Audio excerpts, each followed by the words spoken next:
میں نے زندگی میں کبھی اتنا تیزی سے گزرنے والا رمضان نہیں دیکھا جی. یہی رمضان یعنی کہ ان کے مطابق یہی رمضان ذرا سلو چلتا تو ہم کسی کی نیت پہ شک نہیں کر رہے, لیکن مطلب تو یہی بنتا نا اس معاشرے میں کہ ہم پورا سال زیادہ نیکیاں کما لیتے ہیں. اگر ہم پاکستان جو ہے وہ ایز اے سوسائٹی دنیا میں 195 نمبر پہ ہمارا پاسپورٹ آ رہا ہے تو وہ شاید چھلانگ مار کے 5ویں نمبر پہ آ جاتا اگر پورا سال رمضان چلتا. یعنی کہ یہ چیزیں, اور جن ملکوں میں جو ملک پہلے نمبر پہ ہیں یا ٹاپ 20 میں ہیں ان میں شاید اسٹیٹ لیول پہ سارا سال روزہ رکھا جاتا ہے, تو اس وجہ سے ان کے جو پاسپورٹ ہیں وہ اتنے طاقتور ہیں کہ انہیں علیحدہ سے لائن میں نہیں لگوایا جاتا. بات ہم یہ کہہ رہے ہیں سب سے بڑی چیز منافقت ہے کہ جتنی زیادہ منافق ہماری سوسائٹی ہو چکی ہے نا, جتنی زیادہ منافق ہو چکی ہے, ان کے یقین کرے دل نہ جلتا ہے. اوپر سے کہیں گے جی پاکستان تو اللہ کے رازوں میں سے ایک راز ہے. ایک ایسا راز ہے یار جہاں پہ 1000 کے نوٹ کی ویلیو نہیں ہے. یعنی کہ میں بھی کل کی نیوز دیکھ رہا تھا, وہ میکا سنگھ ان کے سنگر آئی تھنک انڈیا کے, وہ بڑے پراؤڈلی ٹویٹ کر رہے تھے جی میں نے دوحہ میں گیا ہوں اور وہاں پہ جو شاپنگ ہے انہوں نے انڈین روپے سے کی ہے. یعنی کہ 18 ممالک کے ساتھ انڈیا کا ایگریمنٹ ہوا ہے. اور پاکستان میں یہ حال ہے کہ 75 کا نوٹ پاکستانی دکاندار نہیں لیتا. یعنی کہ ہماری بات اوقات کی میں کروں گا کہ ہماری اوقات یہ رہ گئی ہے.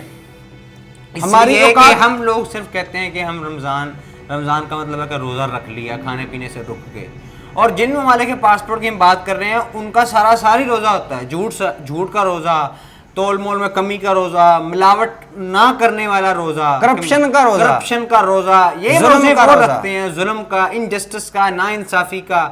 اور عدل کرنے کی افطاری یہ وہاں پہ ہوتی ہے. اور ہمارے یہاں اس سب چیزوں کا روزہ نہیں ہوتا. ہمارے یہاں صرف یہ ہوتا ہے جی صبح 4-5 بجے جو سحری کا ٹائم ہے وہاں سے لے کے مغرب تک ہم نے جو کچھ کھانا پینا نہیں ہے, لیکن اس کے علاوہ ہم نے ہر وہ کام کرنا ہے, ہر وہ کام کرنا ہے جو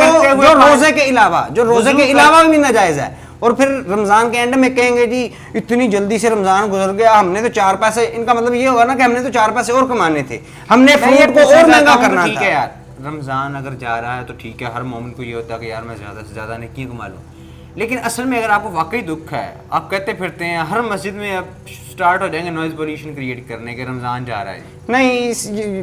نوائز پولیوشن کی بات کریں گے تو یہ ہم پہ فتوے لگائیں گے یار آپ نے یہ ہمیں بات کیوں کر دی. بات یہ ہے کہ یار دیکھو رمضان کا اگر آپ کو دکھ ہے تو آپ صرف یہ بتا دیں کہ رمضان کے مہینے میں ہم کتنے ایماندار ہوں گے, ہماری سوسائٹی کتنی ایماندار ہو گئی ہے. وہی جو 100 روپے کلو فروٹ ہے وہ 400 روپے کلو مل رہا ہے. یہ اگر رمضان کا فائدہ تو یار اس رمضان کا سوسائٹی کو کیا فائدہ ہو رہا ہے.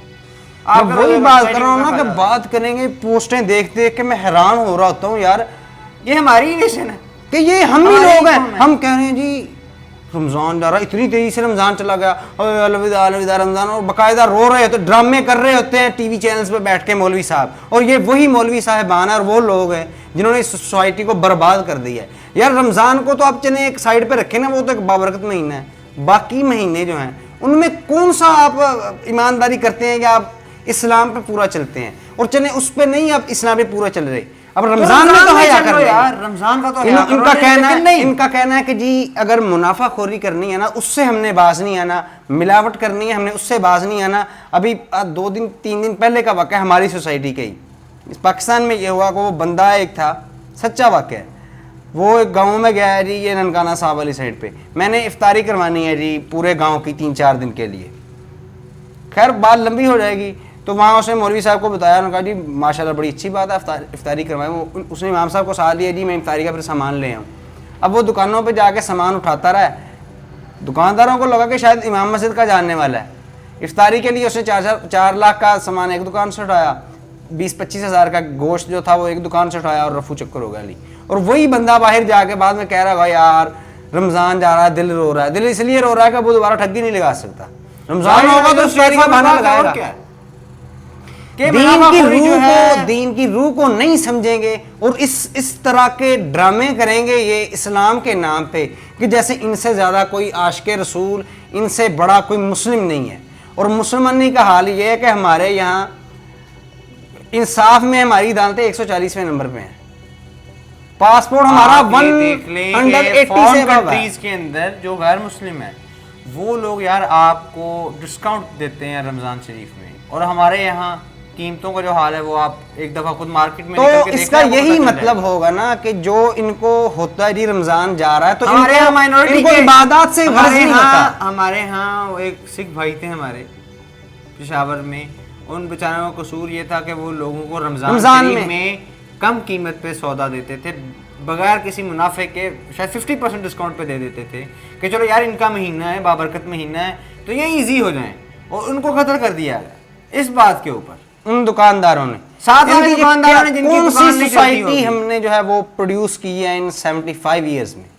اور اس کی بیس پہ اگلے 75 ایئرز کی پیشن گوئی کرنا، کوئی پروفیسی کرنا کوئی مشکل بات نہیں ہے کہ یہاں کے لوگ آج ہم کہاں پہ کھڑے ہیں تو یہ بدتری کی طرف ہی جائے گا جب تک ہم اپنے گریبان میں نہیں جھانکیں گے، جب تک ہم خود نہیں سوچیں گے، اپنے آپ کو بدلنے کی کوشش نہیں کریں گے، تو بس پھر روتے رہیں گے کہ رمضان جا رہا ہے۔ میں کہتا ہوں کہ کوئی بندہ 5 نمازیں پڑھتا ہے، 5 نمازیں پڑھتا ہے، اس کا فائدہ صرف اس کو ہے، لیکن وہ بندہ اگر ایماندار ہے اس کا فائدہ سوسائٹی کو ہے۔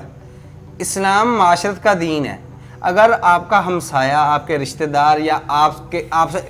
ملنے جلنے والے لوگ اگر آپ سے ان کو فائدہ، اگر چلیں آپ فائدہ نہیں دے رہے تو نقصان تو نہ دیں۔ کیا کہ مومن وہ ہے جس کے ہاتھ اور زبان سے اس دوسرے مسلمان محفوظ رہیں،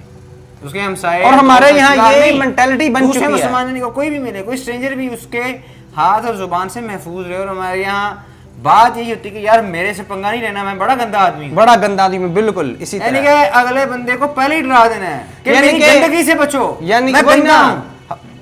زندہ مثالیں ہیں، میں نام نہیں لینا چاہتا لیکن لوگ ہیں عمرہ کر کے آئیں گے، حج کر کے آئیں گے اور لوگوں کو کہتے پھریں گے جی زندہ مثالیں، میں اپنا پرسنل ایکسپیرینس بتا رہا ہوں، مجھ سے پنگا نہیں لینا، مجھ سے گندا آدمی کوئی نہیں ہے یار۔ پھر میں اس پہ کیا کہوں جو آپ نے عمرہ کیا ہے یا حج کیا ہے، یا آپ جو نمازیں پڑھتے ہیں پھر وہ ان لوگوں کو کیوں بتاتے ہیں، لوگوں کو کیوں دکھاتے ہیں، اور لوگوں کو کہتے ہیں کہ تم بھی پڑھو؟ اگر تمہاری نماز تمہیں یہ فائدہ دے رہی ہے اتنا ہی کہ تم لوگوں کو کہتے پھرتے ہو کہ یار میرے شر سے بچو، تو بدترین آدمی تو وہ ہے جس کے شر سے لوگ اس کی عزت کریں، اور بدترین آدمی تو وہ ہے جس کے شر سے لوگ محفوظ نہ ہوں۔ جو لب لباب ہے بات کا وہ صرف یہ ہے کہ ابھی آخری اشرا چل رہا ہے رمضان کا، تو جو بھی لوگ، میں کہوں گا صرف پاکستان میں نہیں دنیا میں، جو بھی جن لوگوں کو بھی اس چیز کا دکھ ہوگا نا کہ جی بابرکت مہینہ جا رہا ہے، وہ ایک دفعہ گریبان میں جھانک کے دیکھ لیں کہ انہوں نے اس مہینے میں خلق انسانیت کو کیا فائدہ پہنچایا ہے اور کیا نقصان، خلق خدا کو کیا فائدہ پہنچایا ہے، کیا نقصان پہنچایا ہے۔ اگر تو اس مہینے میں انہوں نے اپنے روزے رکھنے کے علاوہ باقیوں کا خیال کیا ہے تو پھر واقعی انہیں اس چیز کا دکھ ہونا چاہیے، اور ہر کسی کو ہونا چاہیے کہ یار اس میں ہمیں نیکیاں زیادہ مل رہی تھیں۔ لیکن اگر انہوں نے اس طرح کا کوئی کام نہیں کیا بلکہ قیمتیں بڑھائی ہیں تو میں کہتا ہوں کہ ان کو شرم آنی چاہیے اپنی اس دوگلی بات اور اپنی دوگلی مینٹلٹی پہ، ڈبل سٹینڈرڈ پہ، کہ انہیں یہ چیز بڑی چبھ رہی ہے جی یہ جا رہا ہے، لیکن انہوں نے ایمانداری نہیں کرنی۔